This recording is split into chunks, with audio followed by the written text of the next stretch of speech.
across mainland Nova Scotia in all stages of business development. The center opened in 1992, and next year will celebrate its 30th year anniversary in providing unparalleled service to women entrepreneurs in all aspects of business ownership and business management training to international trade missions. One final note, if students do have questions for our panel members, please place them into the chat box, and if time permits, we will provide them to the panelists. So I'll now go into introducing our panelists.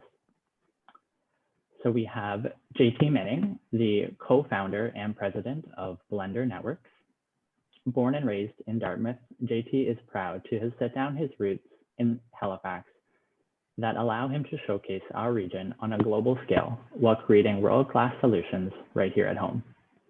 Blender Networks, Inc., a firm specializing in creating web and mobile solutions that help to facilitate hundreds of thousands of e-commerce transactions every month. Blender Networks works with many of the largest retailers in the world today, such as eBay, Macy's, and Wayfair, to name a few. JT has also gone on to lead the team at Blender Networks to achieve the Canadian Business Magazine ranking of 35th fastest growing startup in Canada on their Startup 50 list, a finalist for Ernst & Young's Entrepreneur of the Year Awards, and now operates offices both in Los Angeles and Halifax. Our next panelist, Derek Martin, the founder and president of the Halifax Wanderers Football Club. Although not born and raised in Halifax, Derek Martin has certainly become an adopted son of the Maritimes and is among the movers and shakers taking Halifax into the future. Originally from Hamilton, Derek spent his formative years playing the other football, quarterbacking his St. Francis Xavier University team, playing professionally in Europe. After finishing playing his career, he moved to the business side of sport, first with the Vanier Cup and then with the NFL Canada in Toronto. In 2005, Derek moved to Halifax with his wife, Allison, to start their family, and that is where his entrepreneurial exploits started taking shape. As the founder of Sports Entertainment Atlantic, and most recently the Halifax Wanderers Football Club, Derek's mission is to help make the community stronger through sport. His ability to bring people together and foster meaningful relationships will ensure that the city's newest pro sports franchise will be a true community asset. Next, we have Kevin Robinson, General Manager of Robinson's Cannabis. Kevin Robinson is the General Manager of Robinson's Cannabis. Robinson's is a licensed producer of premium cannabis that delivers products to consumers across Canada with a team of over 70 employees. Kevin is passionate about bringing ideas to life and has supported over 150 entrepreneurs and organizations in bringing their ideas towards revenue generation. As the leader of the organization today, his focus is on supporting his staff in optimizing operations, growing the company's abilities, and maximizing profitability. Kevin is a chartered professional accountant, a Master of Business Administration MSVU alumni, and returned as part-time professor in the business department from 2016 to 2017. Sheena Russel is the co-founder and CEO of Made with Local. Sheena Russel is the founder and CEO of Made with Local, the maritime-based snack food company that creates simple, nourishing foods with social impact baked in. Their real food bars and granola bar mixes are handmade at local enterprise production bakeries using nourishing, real Canadian ingredients. Made with Local was started at the Halifax Farmers Market in 2012, and now their products can be found at over 1,000 grocery stores across Canada. And our last panelist, Lindsay Hill, online fitness coach. Lindsay is an online health and fitness coach supporting women with the tools needed for their nutrition and fitness journey. She has built a large community extending through North America, France, and the UK. Lindsay also mentors women to take their passion for health and wellness to the next level by building an online coaching business where the opportunities are endless. So thank you everyone for attending our panel today. We'll go right into the first question. And will be, please describe your company's main purpose and vision, and we'll throw that to JT and then whoever can follow afterwards. Sure, yeah. Thanks for having me, guys. Nice to be here today. These new Zoom times, but I'm excited to speak to you guys and also to hear everybody else's story. Definitely a huge fan of the Wanderers, and I see a lot of the other opportunities that are being followed here as well, too, guys. So to get to answering the question, so yeah, in a nutshell, you sort of touched on it already, but Robin, Blender's key purpose is to really facilitate online e-commerce transactions. So we work with retailers around the world. All of them are online, typically large scale retailers, Fortune 500 type companies. And what we do for them is we really help to build out web and mobile solutions for them, and also applications, maybe developing curated content for them that might have a social stickiness that you might see somewhere on Instagram or Facebook. So we have a team of in-house content writers, we have in-house app developers, and we basically make custom features for them that are going to allow them to engage with their potential customers off of their actual shopping platforms and in other places where they might be in the digital landscape. So that's what we do.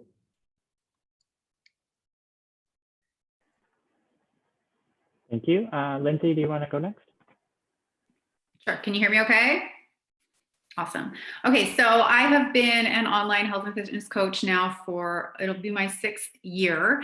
And my main vision and purpose is to provide people with the tools for their health and wellness and mindset, and not focus on restrictions. So doing it at home, simple solutions, and then also helping them build a business. My business is run primarily through social media, but I have built a team of almost 1,000 people. And like you said, we span across North America, France, and the UK. And I think as one person, I can have an impact on so many people's lives in terms of their health and wellness. But when you have a team of people doing it, I could never have that impact. So really my vision is just to be like a vibrant energy, and show people that they're more capable of what they think, and to go after and not hold back, and mentor them to lead a business on social media like I do, and teach them all the things that I have learned along the way. And that's what I do. Thank you. Derek?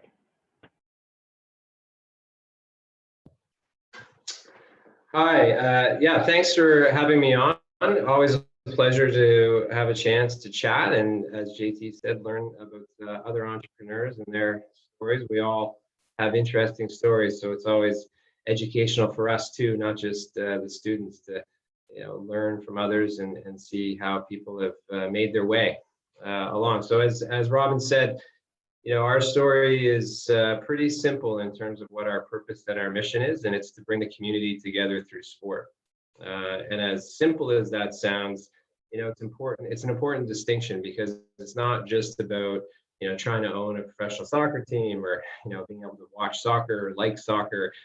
Really, it was about trying to fill a gap that I've experienced living here for 15 years, which is of that summer outdoor sports and entertainment experience. So Halifax, as hopefully all of you know or are learning, if you're new to the city, is a growing diversifying place, and we felt the time was absolutely right for the world's sport, soccer, to come and fill up a little bit of the summer calendar. And COVID-19 notwithstanding, we're looking forward to getting back and continuing to not just entertain people and bring some joy, but really being able to take advantage of what sport can do, which is bring people together and help to break down some boundaries, and help to build the city up into the place we all want to call home for years to come. So we're excited to be here and excited to keep surviving. Thank you, Derek. Sheena? Hey everybody, thanks so much for having me. So my company, Made with Local, I'll show you, some of you might recognize this is our product here. You can find it at grocery stores all across Canada. Our company is a real leader in what I call like purpose-led CPG. So consumer packaged goods is usually an industry that people aren't thinking is paying that much attention to the environment and social issues, but we are looking to change that narrative. And our real food bars, which is what we're best known for, these snack bars here, are made using beautiful local ingredients, of course.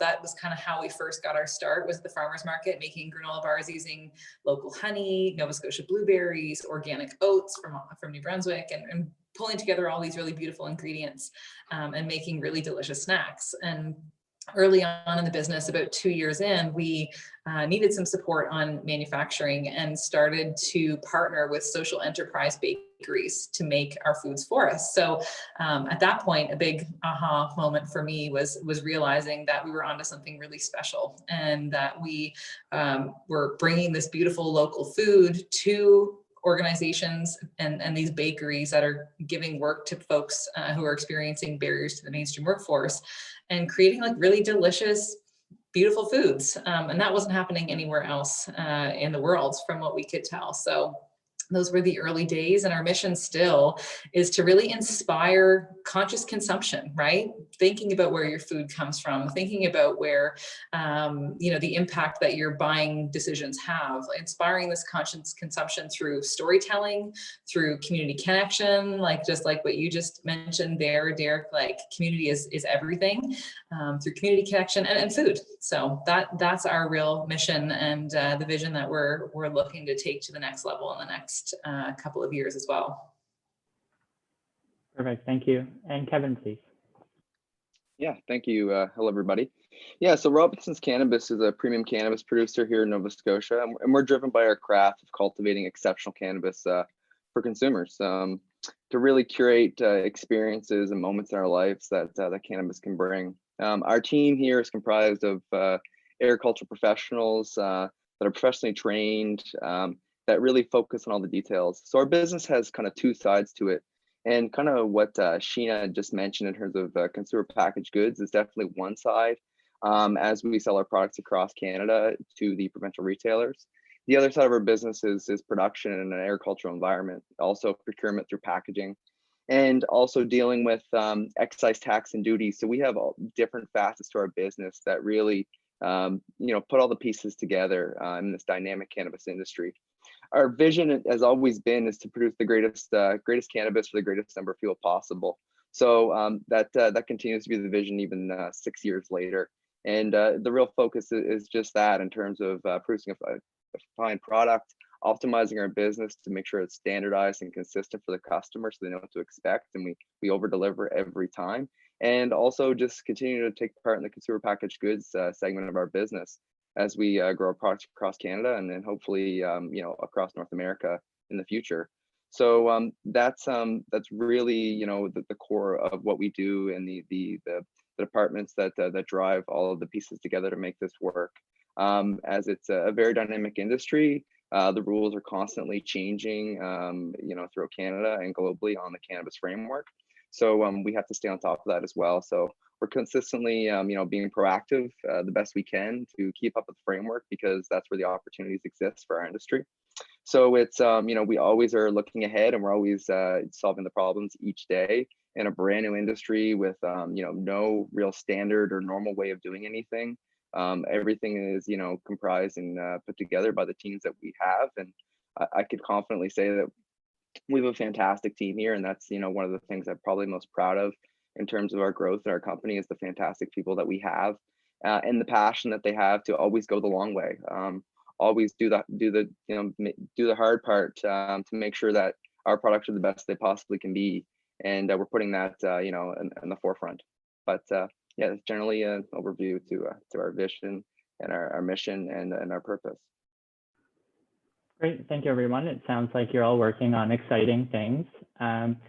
So our next question to Lindsay, in about 2 minutes, could you tell us how you ended up being an entrepreneur? Perhaps not in the current company you're working in, but how your journey started taking control of that yourself. Yeah, definitely. So I graduated with a biology degree from SMU, and I moved to Ottawa and started in the corporate world. And I did that for about 7 years in 3 different positions. And every single position, I just wasn't fulfilled. I always felt like there was something more for me. I wasn't passionate about what I was doing. And I am the type of person that when I like what I do, I work hard and no one will outwork me. But I was going to these jobs every day and just kind of felt like just sliding under the radar and not giving it my best. And I just dreaded Mondays. It got to the point I had my second son. He was 6 weeks old. And I was like, okay, now what? Like, I'm already not wanting to go back to work. What are my options? And I just decided enough was enough. If I wanted something to change, then something had to change. And I took a chance and I went for it. And honestly, no one will outwork me. I didn't have more time than anyone else, but I just found something that I loved and I ran with it. And I have not looked back. So I was just unfulfilled and didn't have a purpose and didn't have a vision for where I was going in my life. And I just said, like, that's it. It's time to make a change. Thank you. Derek? Yeah, my story is pretty simple. I couldn't find the job I wanted, so they didn't exist. And when I moved back to Nova Scotia, I'd gone to university at St. FX. As you heard in my bio, I went to Europe for a bit. I was working in Toronto. I met my wife in Toronto. We decided to move back here, but to come back to Halifax at that time, there wasn't a sports and entertainment industry. There was the Mooseheads.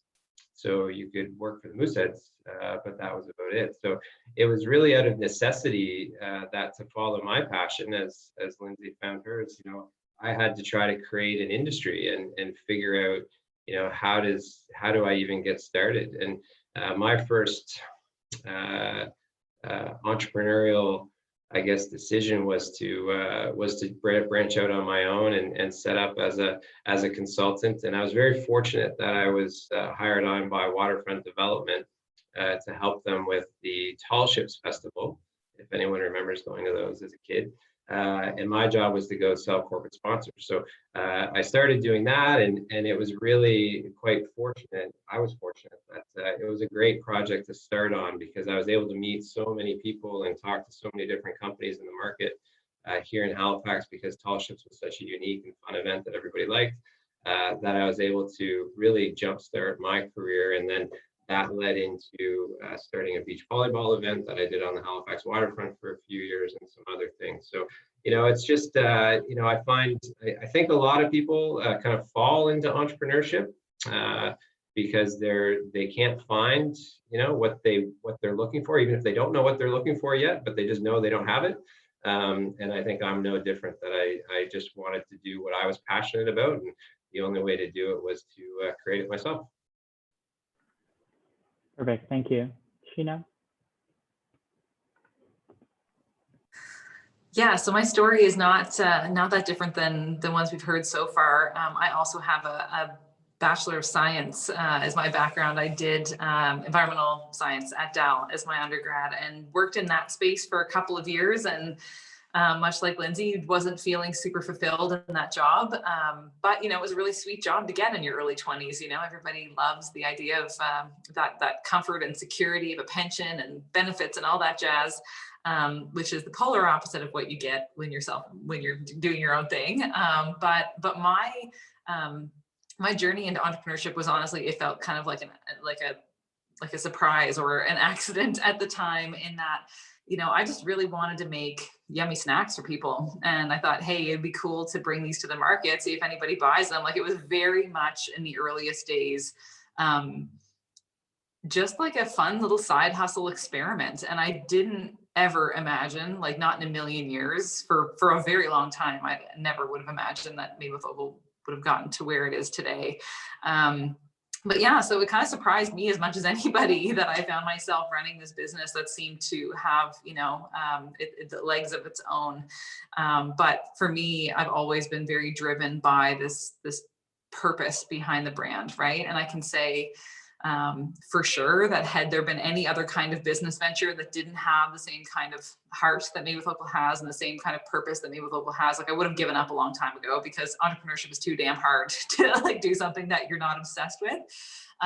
So yeah, it was kind of a big surprise. And I don't have any like entrepreneurs in my family, and growing up in rural PEI, like entrepreneurship was just like not on my radar at all. You're told as a young person that, you know, the best thing you could do is to get a government job, right? So, and I did that. So I was like, I had it made. My mom was super proud of me and all that jazz.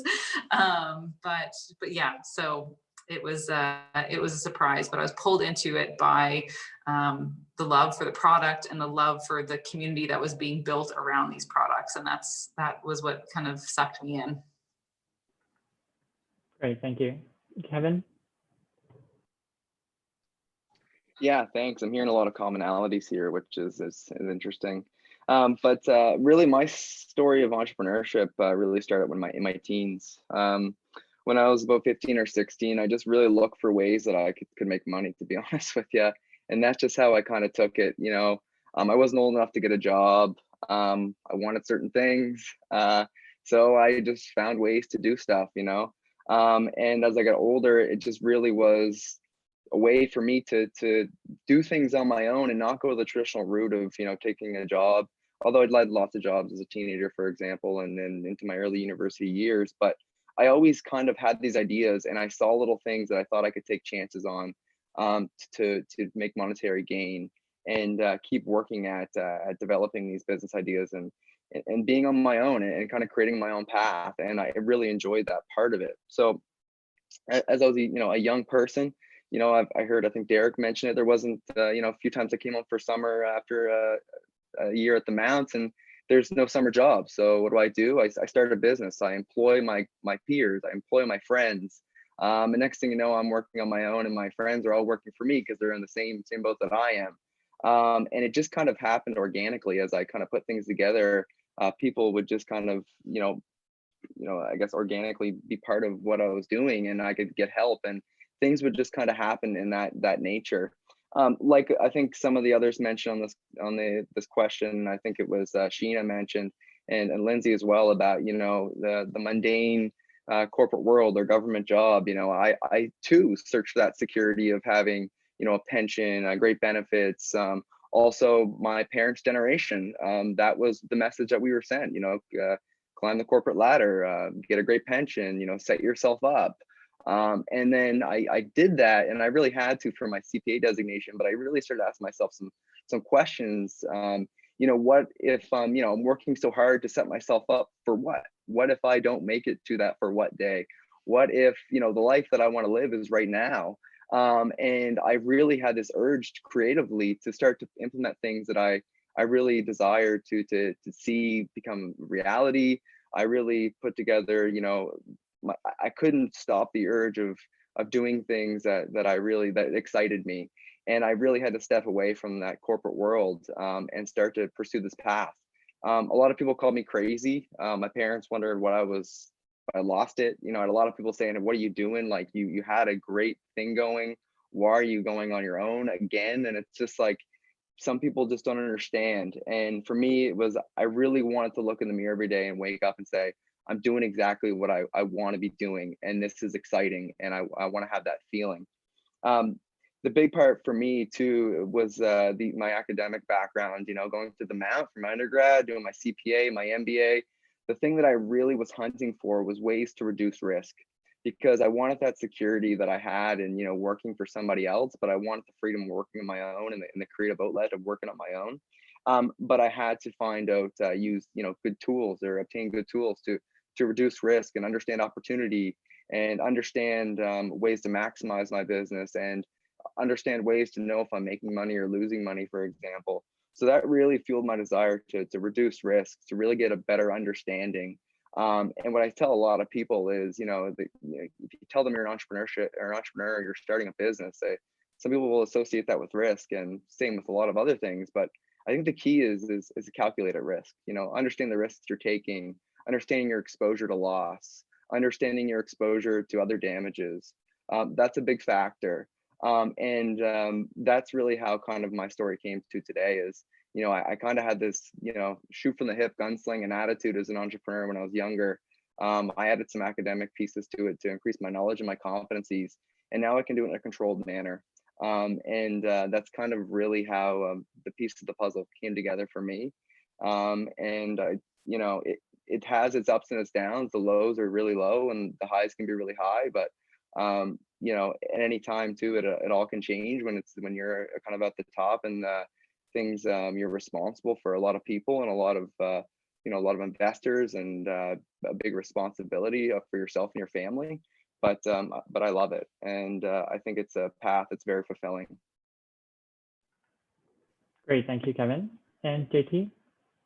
Yeah, very, very similar. I'm hearing a lot of commonalities as well too. A little bit different for me because I did actually grow up in an entrepreneurial household. Both my folks were entrepreneurs.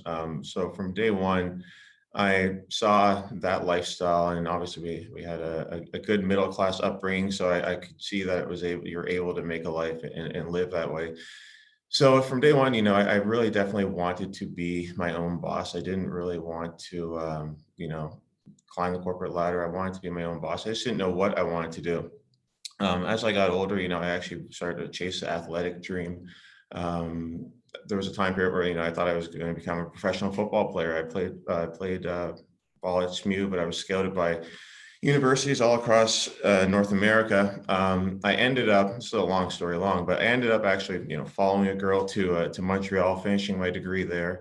And I came back to Halifax after school was done. Didn't know what I was going to do. I knew I wasn't going to be playing football professionally at that point. That was for sure. And I ended up getting an internship role at a startup company at that time. And the startup company that I was working at there was basically like a mailroom type position. But I started there, and I started to climb up through the ladder there, through the ranks, and ended up managing the business development team there. While I was at that company, I and my partner, who's actually my wife now, and the co-founder of Blender Networks is my wife. She was managing one team, and I was managing another team. And we essentially became the face of the company. So we were going to 13 trade shows a year all around the world, from New York to London, you name it, every single month. And then plus one, we'd be on the road at another trade show. So a lot of the clients that we were meeting at that time, we were building a Rolodex, getting industry connections. A lot of the clients that we were meeting at that time actually thought we owned the company, but we didn't own the company at all. We had 0 shares in the company. So after 10 years of working for somebody else, being there, learning the trade, learning the industry, making connections, to our surprise, we got a call one day from the owners of the company, and they essentially said, well, the startup has failed. We can offer you 2 weeks pay, and that's all we have to give you. And at this point, you know, we had a house under construction. We had 2 kids. You know, we were living this suburban life. So that sort of forced us into entrepreneurship. At that point, you know, things get really real very quickly. And I said to my wife, I was like, guess what? You know, we have the skill set, we have the contacts, we know a lot of people in this industry. I think we can make a go of this on our own. Okay, so let's give it a year. You know, we'll tap into any financial savings that we have, and we're going to start this company from our kitchen table. And if we can hit a certain revenue target within year 1, I think we can do this. So that's how we got into it. We started year 1 at our kitchen table. It's now 9 years later. You know, we have a team of 25 people. We have offices in LA, Paris, here in Halifax as well, of course, a team with then people working all around. So yeah, that was the dream for us. It was a matter of necessity. It was one of those times where you know, your hand is forced, and you know, we thought it was a calculated risk as well too, but it paid off for us. So yeah. Great, thank you everyone for sharing your responses to these first 2 questions about how you got to where you are today and the companies that you built. I'm sure that our students have gained a lot of information from this, so thank you. And to the students, if any other questions do come up while we're talking, just please put those into the chat bar, and we'll try to get those to our panelists if we have time at the end. So our next question goes to Sheena. So what did you learn the hard way about starting your company? And looking back, what would you wish you were aware of when you first started out? So the list of questions that we were given, this is like the trickiest one for me, because I feel like you learn everything the hard way. it's something for us, like something that we learned the hard way, I feel like, was the kind of the ongoing barrier or resistance that we met when we were trying to scale this really unique model that we have in our business. So I could see this vision of social enterprises baking beautiful snacks using local ingredients. To me, it all made sense because I was in it, but it was really something that time and time again, I was usually told by like an older, usually male entrepreneur saying, you can't scale that, it's not going to work. And I feel like advice to myself in the early days would have been like to have a thicker skin around that, because because that's not a good feeling as a first-time entrepreneur, and to somebody who like myself kind of fell in love with the product and fell in love with the brand and the story, and kind of like maybe the warm and fuzzier side of the business first, and then learn how to be a business person who runs a scalable and profitable enterprise as I went. Like that was something that I felt like probably slowed me down a bit, was getting too tangled up in what other people had to say about the vision and the plan for what we were going to be doing. So that would be something that I guess I kind of learned the hard way. There's other like much less exciting stuff. Like I've learned that you need to, proofread your packaging 10 times before you go to get it printed, or you will print it wrong and then lose tens of thousands of dollars of inventory, and just silly things like that. Like that, those are the kind of things that happen all the time in business, and you just keep pushing forward, but kind of on a more relatable and big picture scale. Being thick-skinned and kind of like going full on in the pursuit of what your business is going to be like, that is something that I always coach younger entrepreneurs or earlier entrepreneurs in on. It's like, just sometimes you got to put your blinders up and just do what you're going to do, because everybody's going to have an opinion, and most of the time it's not that helpful. Yeah, that's right. Thank you. And as you guys discussed in the previous question, managing your risk, and trusting the process, but sometimes you just have to go for your ideas and believe in what you're doing. So thank you. And to Kevin, please. Yeah, sure. So there's this is something I guess I wish somebody told me earlier, but now I know. Accuracy. Hard work is good, but you can't hard work through everything.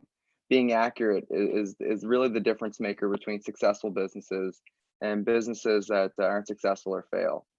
Because here's the truth of it all. When you're running your own business, things will come at you that you never saw coming. The issues that you encounter will come from areas that you didn't expect.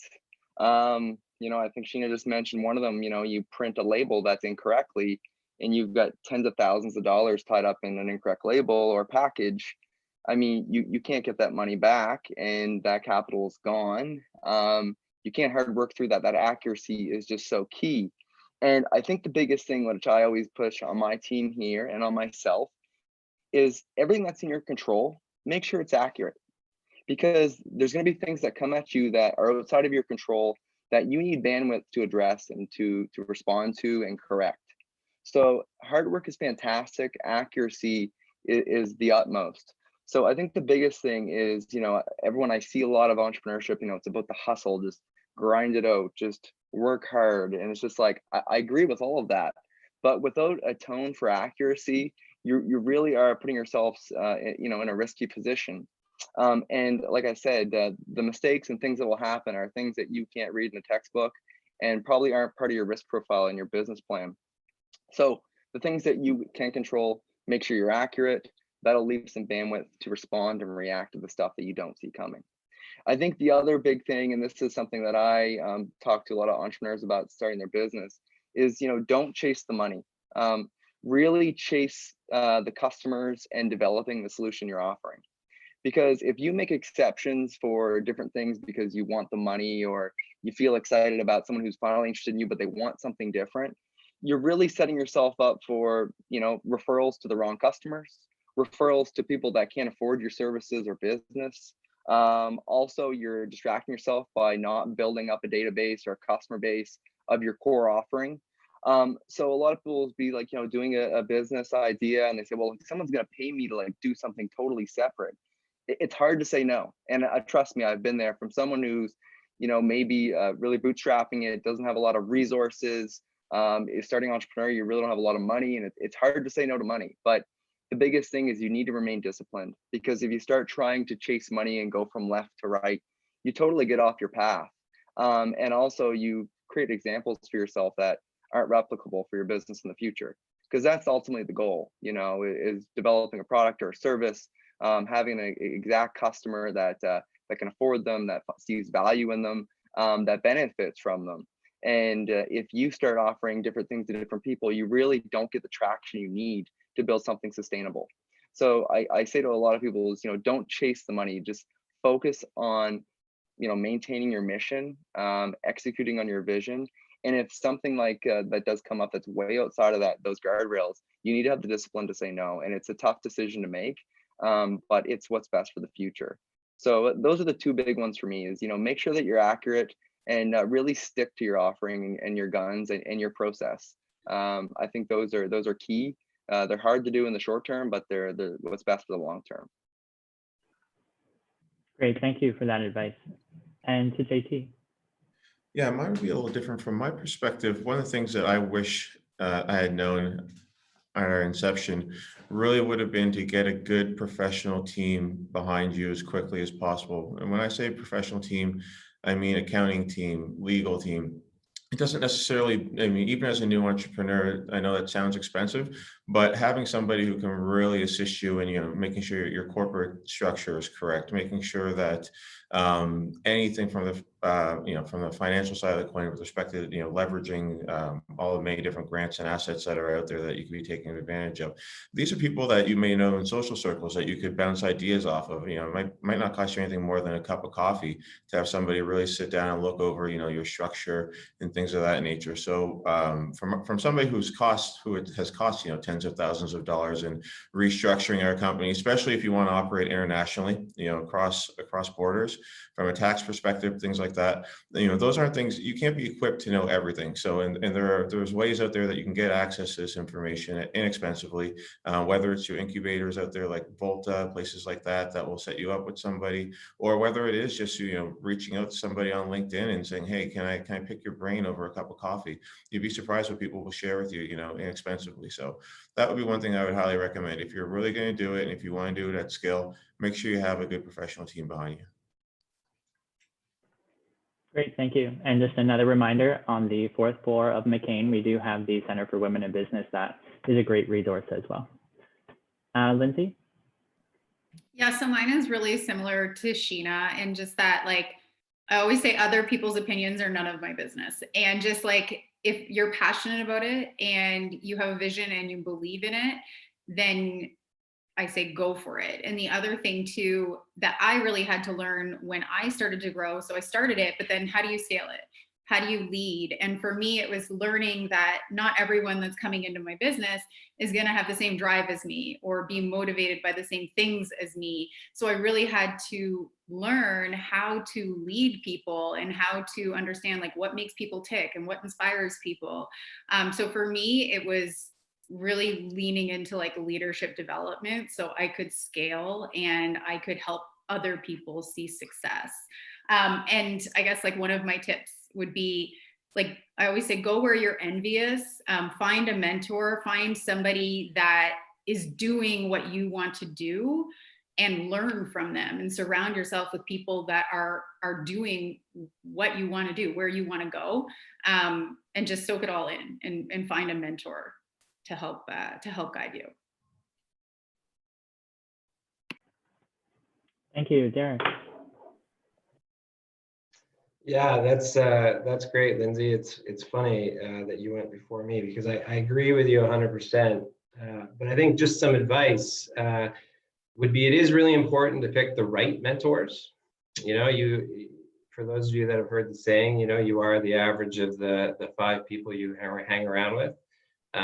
I made a mistake and picked some mentors that in retrospect, maybe they weren't the best people for me. And it really cost me a lot of time and a lot of energy. So I think we've all said similar things. You're probably picking that up as you listen to everybody. I don't think, all of our experience, there's similarities throughout all of them, whether you're in cannabis or nutrition or health or sports or, all the cool stuff JT does. That, by the way, I might have to get your Paris office to do some soccer recruiting now that I know you're over there. Yeah, that'd be great. Definitely. Yeah. But at the end of the day, you have to maintain the confidence in your idea. And, there are no experts out there. I don't think I'm an expert. Some people might look at me as one, but I know I'm not. I know I can learn every single day. There's so much I have to still get better at, so many more things I can experience and learn. So, surround yourself with the best people that you can, that can help you, because we all need help. But never lose confidence that your idea is yours, and that you can stick with it and make it work. I think that is one thing that often, as any of us start down this road, you're always going to have that moment where you question yourself and you question if you picked the right thing or if your idea is really that good. And you got to maintain a confidence to just fight through that, and try to surround yourself with people that try to lift you up, and aren't necessarily looking to take advantage of your lack of confidence or your lack of experience. So, the thick skin comment Sheena made, I think, is all along that same vein. Just, stick to your gut. And if you have something that you're passionate about, that you think you can make a go out of, find people that can help you with the pieces that you don't know, but don't lose confidence in your idea. Great, thank you, everyone. Our next question to Kevin, starting with Kevin, is how are you planning for the future in your business in terms of growth and sustainability? I probably touched on a few of these in the beginning. I think the big thing for us is just analyzing and speculating on market development. Big thing with cannabis is, prices of cannabis have gone down. A lot more products have come to market in the last year. Early days of cannabis, the capital markets were ablaze behind cannabis ventures, and the valuation of the cannabis sector was maybe speculated to be overvalued. So there's a lot of companies in this space that have a lot of baggage and a lot of assets that are now no longer valuable, or create products at a price point that's no longer usable. So for us, it's always staying ahead of what's happening next, utilizing the latest technology, understanding where products and price points are going, understanding what consumers want. So the big part for us is really trying to stay ahead. And we have another, dimension to this too, is the regulatory framework. What continues to be allowed, what continues not to be allowed, what is Health Canada allow for the next product to be available. So for us, these are some really big pieces for us. And on top of that, we need to be making investments as well to capture existing and future markets.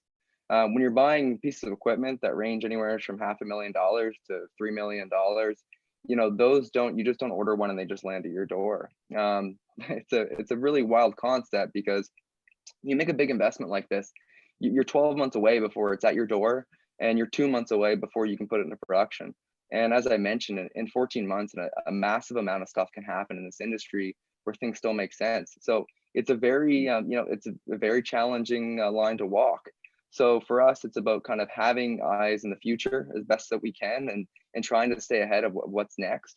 Also making investments and, trying to prepare ourselves the best that we can, and mitigating risks, in doing so.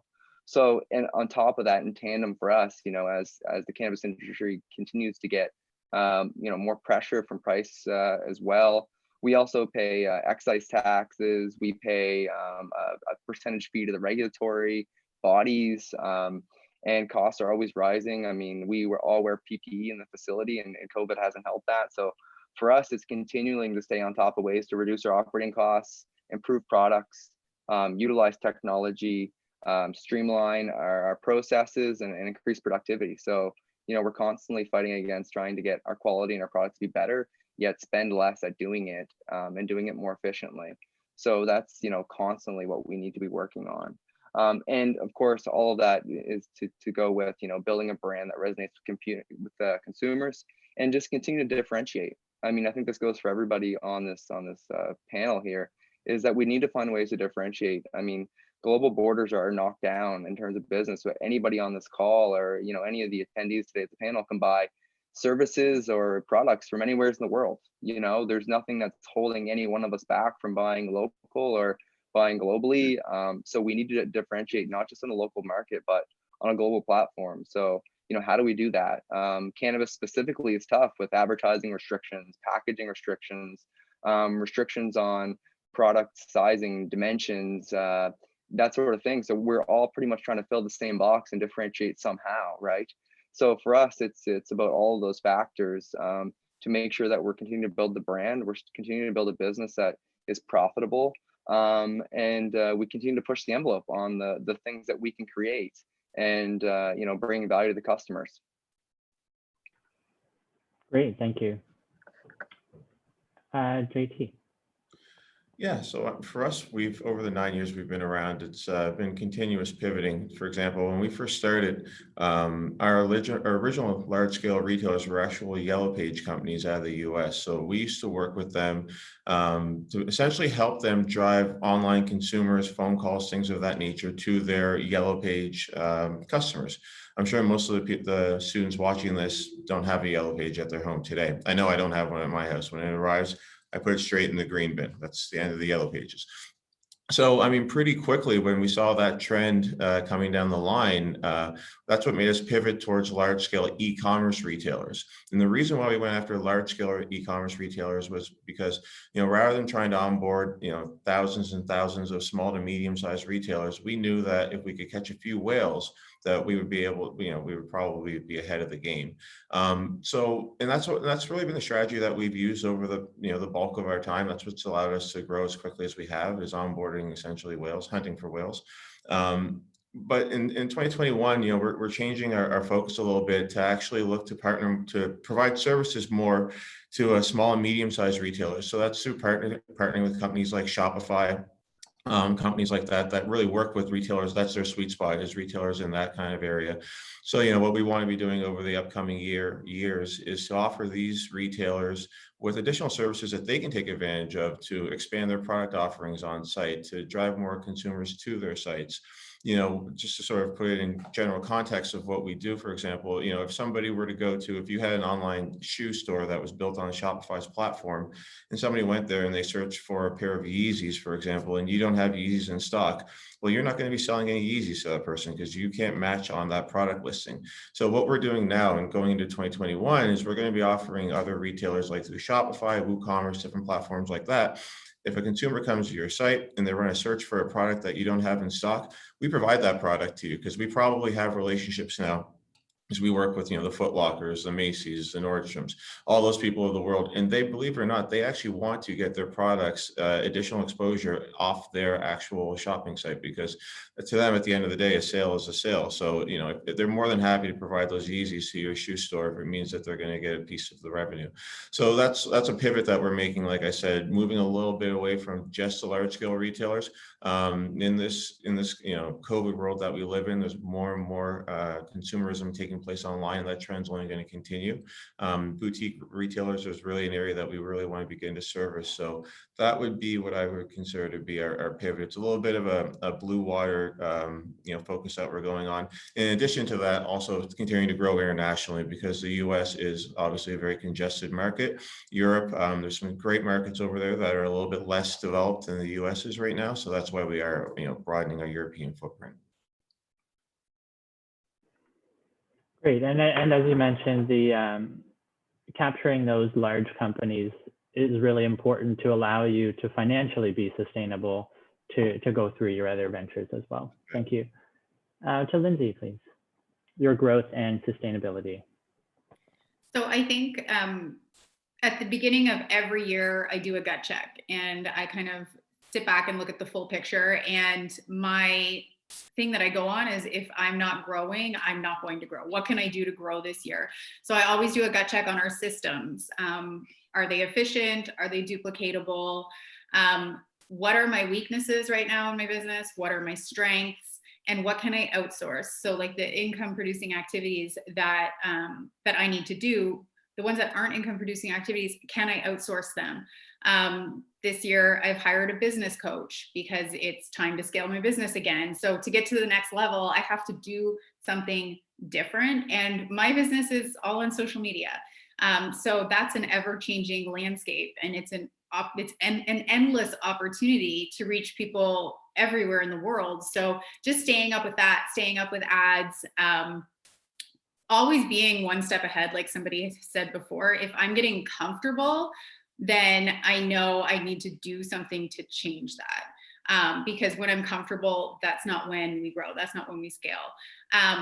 So being one step ahead, doing my gut check, and then just always making sure that I have the coach, I have the business coach, I have the mentor, and outsourcing things that other people can do so I can take my quality time to do the things that the business needs to do in order to grow. Great advice. Thank you. And Derek? Yeah, I get the feeling I'm the oldest one on this call, so my reference might not land with everybody, but I've got this poster in my office of an old boxer named Mike Tyson. And he had this great quote that said, everybody has a plan until they get punched in the face. And I think it's a very suitable quote for business because, if we look at our example, we got punched in the face in 2020. So we launched a soccer team in 2019. We sold out, 90% of our matches. We were the hottest ticket in town. It was great. And then COVID hit. And if you go back to our mission is to bring people together through the power of sport. And we're not allowed to bring people together right now. So, as important as it is to have a plan, and, we have a 10-year plan, we have a 5-year plan, I don't focus too much on plans less than that, because day to day, it's just about trying to figure out a way to survive and figuring out, how do we have the right mindset to look at whatever challenge comes our way and try to flip it into an opportunity. And, we're looking at that right now with 2021 to say, hey, we're hopeful that through public health and some others, we'll have the ability to get back playing games and bring people together again. And what an opportunity that's going to be to kind of help, the community heal and come back together after, a year and a half of a really challenging time. So, this is a difficult one. I think, everybody's got some great ideas, and I don't want to be the guy, but for us, it really is just, working hard, every day to try to figure out what can we do. Right now, we have no idea if we're going to be able to play or not. So I've got a staff of, 15 people, and I'm trying to figure out, what can they work on, because there's no one's going to buy a ticket right now for a game they don't know is going to happen. So we're continually trying to evolve and figure out, what can we do to stay true to our values, stay true to what's important, for our brand about being a great community citizen, and keep working towards getting back to business, which, in our long-term view, I don't think is going to be damaging to us. I think we actually have a chance to use this to our advantage to really make the Wanderers an even stronger part of the community. But we've got to keep that longer-term vision on the plan and just focus on, dealing with what we're dealt day to day. Firsthand, I hope that the games are open this season, because it was my family's favorite activity of 2019. We went to every game, so. Oh, awesome. Thanks. Great, thank you. And to Sheena? Yeah, so for us, we're growing like crazy right now. We just, in spite of 2020 being 2020, we have just grown into a second social enterprise manufacturing partnership. So our bakery out here on the East Coast has been how we've grown our business to date, doing all of our manufacturing out here out east and then shipping all across Canada. But we did keep running into capacity constraints, right? Which everybody in business, loves to say it's the good problem to have. You can't make enough product to keep up with demand, but at a certain point, it's a problem that you need to deal with. So we have formed a really incredible partnership with a social enterprise in the GTA. with we've built out a bakery in their space and have started sourcing ingredients from farmers and food producers in Southern Ontario, and now creating Made with Local bars in Toronto as well. So now we're continuing to run our site here in Atlantic, Canada, and servicing Atlantic Canadian and our e-commerce customers through this East Coast hub, and now are looking to scale and meet the demands that we have all across Canada out of the Toronto site, which is really, really cool. You know, we've, as I kind of mentioned in a previous question there around having thick skin and being told that the model wasn't scalable. Yeah, that's something that happened to me all the time. And what I found was so important, which you know, a couple other folks have mentioned too, is you know, not necessarily putting your blinders up and not listening to anybody, but it's about finding the right mentors, right? So finding the right coaches, finding the right mentorship, like who are the people who have done this in some way or who have blazed a trail in some way.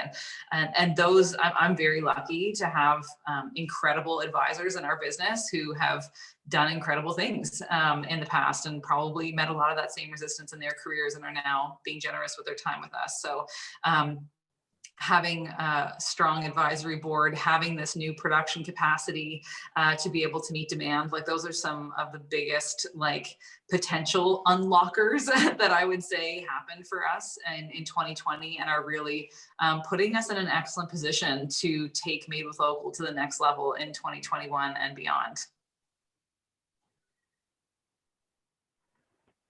Great, thank you. And we're certainly excited for the growth and sustainability of all of your companies. So thank you for all of your hard work. So our next question, I'll just leave this open to anyone who wants to start, so Sheena doesn't have to talk for a long time in a row. So our next question is about financing. So banks often do not have an appetite for new or small business financing. So without getting into the specifics of your own financing of your own companies, do you have any advice for students or entrepreneurs that are who need financing for their companies and where they should seek that out? Either how to help them with the bank or through other means. Anyone wants to go ahead? I'd be happy to jump in on this. We have absolutely had lots of different partners in the financing space. We're actually just right now 9 years into the business doing our first equity raise. But before that, we were always just working with lending partners, and obviously working closely with organizations like ACOA to take advantage of grants and loan opportunities as they were available. And I will say, like, I have a very strong network of business and you know, entrepreneurial friends from across Canada, and they are consistently shocked about how many resources are available to Atlantic Canadian and Nova Scotian entrepreneurs, right? We have so many amazing opportunities here to take advantage of, you know, small grants, big grants, zero interest loans. You know, NSBI is an incredible partner. Center for Women in Business recently just supported us on a project. ACOA, we have a longstanding relationship with ACOA. So, you know, before, or maybe not before, but like in tandem with, you know, building a relationship with a commercial lender or like, you know, a regular bank, there are lots of opportunities to help get your business off the ground or to support scale and growth with organizations like NSBI, Center for Women in Business, ACOA, and more. We have worked with BDC, and our BDC rep is wonderful. Mark Tilley, he's been a huge asset to our business, and having that strong relationship with them has been huge for us. And being a food business that's focused on local impact, we've also worked with an organization called Farmworks. They're a CDIF, a Community Economic Development Fund that you know, takes investments from people in the community and puts them into businesses that are furthering the cause of enriching the local agricultural economy. And they've been amazing partners. And the thing that I love so much about Farmworks is that they, you know, like they passed me the check on their loan, which has a really reasonable interest rate. And, you know, pre-COVID times, obviously, but like it came with a hug, you know, like you don't get that from your banker, right? So it's a very personal connection to the investment in the business. And that's something, again, for a business like Made with Locals, where we're so committed to having values aligned partners, like that just feels like the perfect type of opportunity for us to be to get debt funding.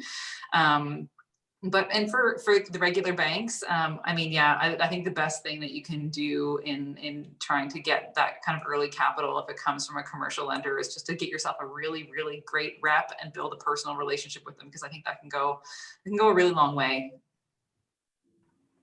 Great, thank you. Yeah, I'll add to that too. Yeah. I think my first reaction to this question is make sure that you need lending or financing first. I think there's I think that there's a lot of conversation about, gaining capital. And when I say to a lot of people is, find ways to cheaply and easily test things without leveraging yourself or your business. There's quick ways to validate ideas. There's quick ways to make, your money go far. So in your early days, really, do you really need swag for the whole team? Do you need to really buy a whole team a set of iPhones? Do you really need to, go out and do things that don't add direct measurable value right back to your business idea? And I think this does two things. First and foremost, it lets you validate your business idea without a lot of risk.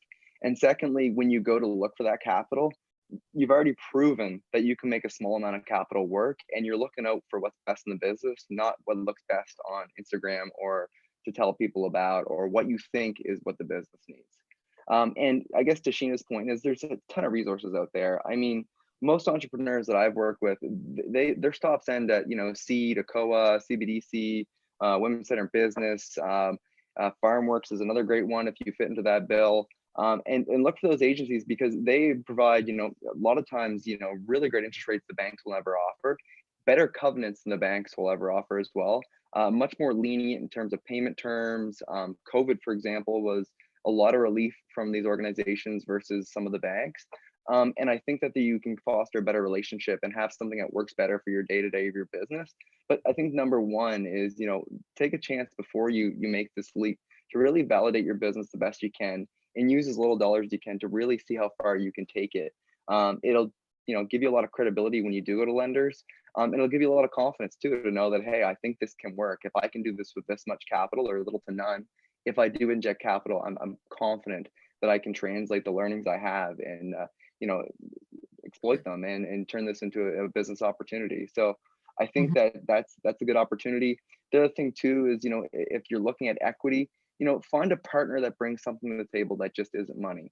And I know in my previous experience, anytime that I've brought equity in, it's mostly been because they had something that I didn't already. They've got a great list of contacts. They have experience in that industry. They have a skill set that I don't have. So, look for ways that's capital that has qualitative benefits with the two. It's not just the dollars. It's also what else does that partner or that, that other person or entity bring to the business that you don't currently offer or don't have. JT mentioned earlier, having good professionals in your corner or a part of your business. Well, maybe you can find an equity partner that brings in professional knowledge or competencies that aren't currently part of the business team or framework. And you kind of get a 2-for-1 there. So I really think that there's a lot to be said about if you're going to be looking for a partnership or an equity investor, to make sure there's some qualitative benefits too, to maximize the value of that capital. Great. JT, do you have anything to add? Yeah, those points are spot on for sure. And I definitely echo Kev's sentiment there regarding, partners having to actually bring something to the table. Circling back on Sheena's point, I actually just had to put a line through my notes because she listed everything I was going to say regarding, all the non-traditional lenders that we have here in Atlantic, Canada. And there are a plethora of them. And we've used every single one that we aligned with over the years.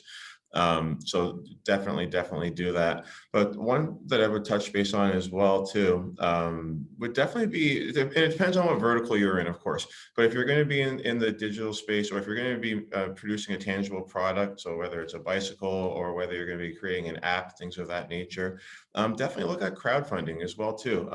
We have another company that we own as well too. It's separate from Blender, but it's an influencer platform. So for influencer marketing. And we actually launched that about a year ago, but we use crowdfunding. The reason being, it circles back to Kevin's point as well about cheaply testing it and in this case, proof of concept. You know, if you can have a successful crowdfunding campaign, nothing looks better than, you know, basically rolling that out, getting the general public to buy into it, you know, seeing that people are actually willing to back you with their dollars, whether, you know, for whatever that might be, whatever perk you're going to give them.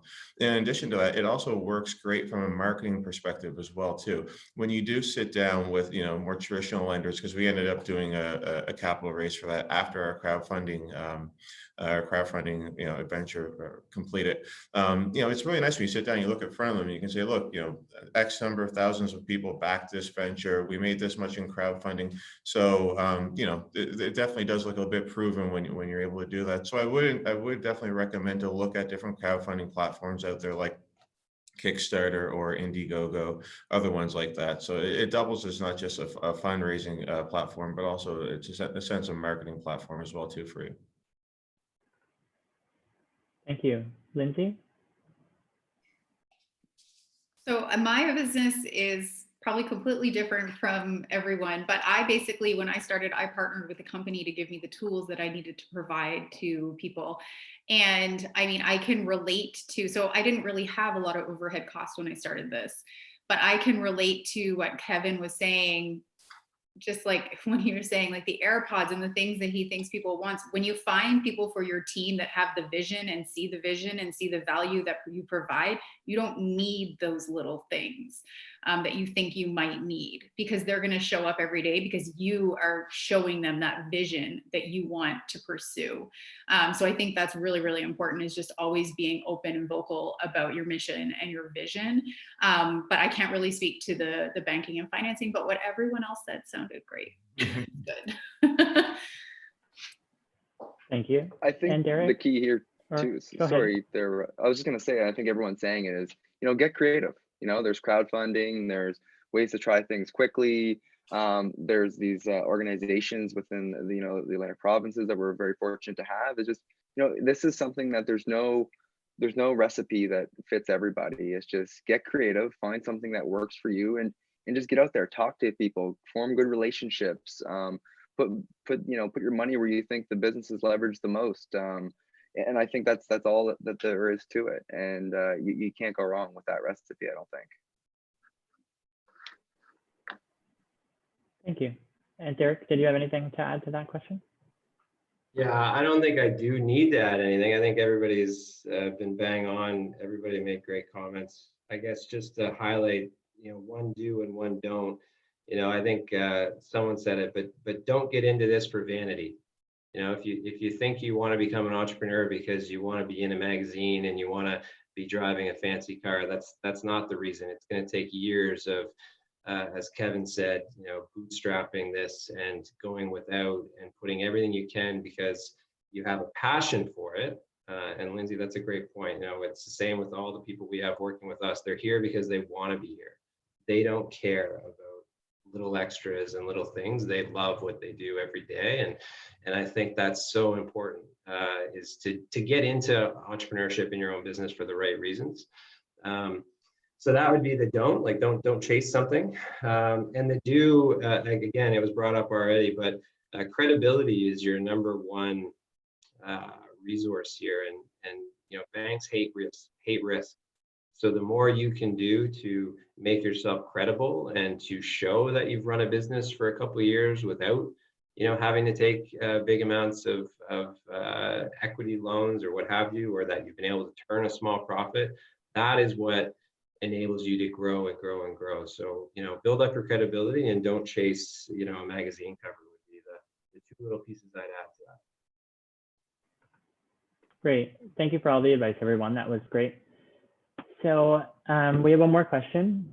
If there's any other advice that you haven't had the chance to share with us today about being an entrepreneur or taking that pathway on, please share that with us. Anyone can go ahead. I guess I'll jump in here so nobody says what I have to say first. But I mean, for myself personally, I'll be honest with you, I really would recommend interning, apprenticing. It does circle back to the calculated risk type of situation. Obviously, passions and dreams are great, but I think if you can find an opportunity to get some experience actually doing it, you know, it might be for free, it might be for little to no money, but if you can get an opportunity to intern or apprentice for somewheres or somebody that does something similar to what you want to do, you're going to get two things. You're going to get an opportunity to learn from the things that they do right. You're going to get an opportunity to learn from the things that they do wrong. You know, and in addition to that, you're going to also get to build a network of contacts as well too.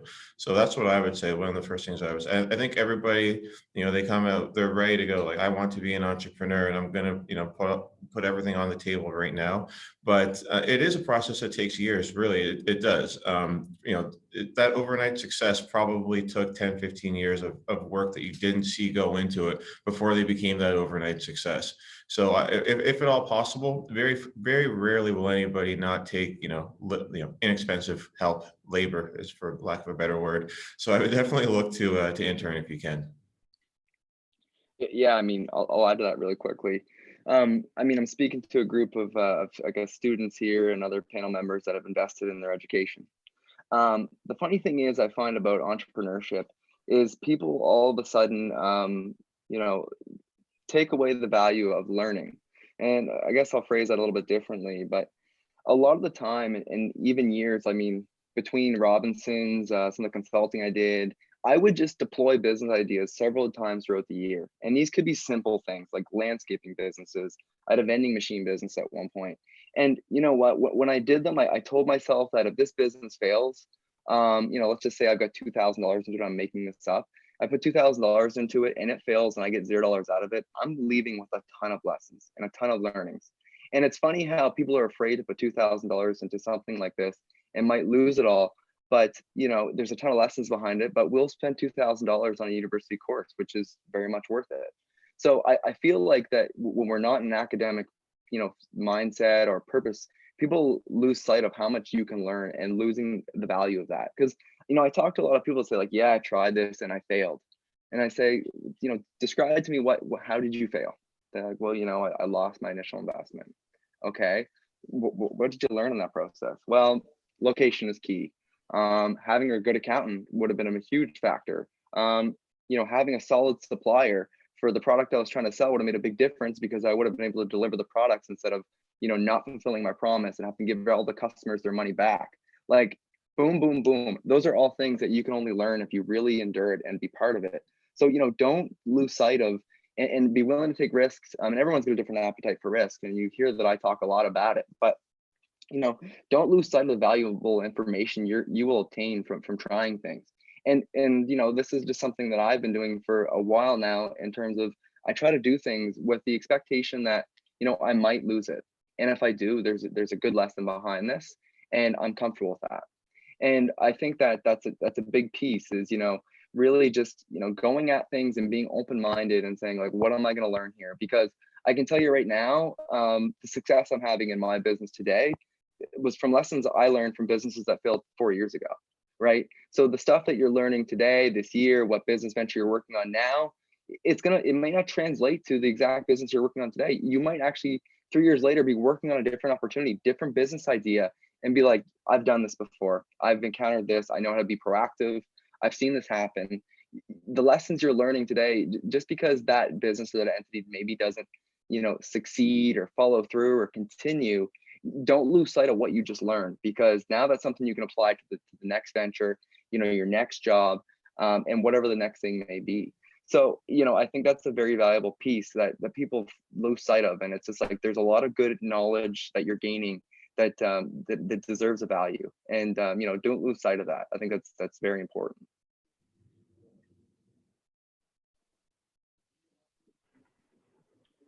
Yeah, that's great, Kevin. You know, I think we've covered a lot of ground here today. There's a lot of good tidbits. I do get asked this question quite a bit, so I kind of have a default answer I go with around, you know, the 3 C's that I see in entrepreneurship. So, you know, confidence, which we've talked about already, you know, believing in yourself and believing that you can do this. And there's going to be a lot of tough days, so you've got to have that confidence to get through those days. Having courage, I think oftentimes we don't give enough credit to the people that are willing to stick their necks out there and try this stuff. There were a few examples today. We heard of folks that had good corporate jobs that made their parents really happy, and they had to have the courage to sit at a dinner table and tell them they're gonna put that to the side and go do their own thing, which has probably got years and years of built up fear in it, but they had the courage to do that. And then finally, which I really think is the most important one, is you've got to stay curious. I think curiosity is such a underutilized skill and trait in people. And you've got to stay curious about your own business. You've got to stay curious about other people's business. You've got to stay. You can always learn. And there's a little bit of not becoming too cocky built in staying curious, where we can all learn. And I think if you can keep that mentality, no matter how big you might get or how much money you might be bringing in, it can always go away. So you've got to stay curious about always trying to better yourself. And if you can take that and some of the things that this great group of people have shared today, then I think you're well on your way. Perfect. So we've run out of time for today. Thank you all so much for your answers and all of your help to our students. We really appreciate it. To our students, just a reminder that we have another panel, the MSVU graduate panel, starting at 1:30. Thanks everyone for coming. Have a great day. Cheers. Thanks, everybody. Thanks, everybody. Pleasure talking with you guys.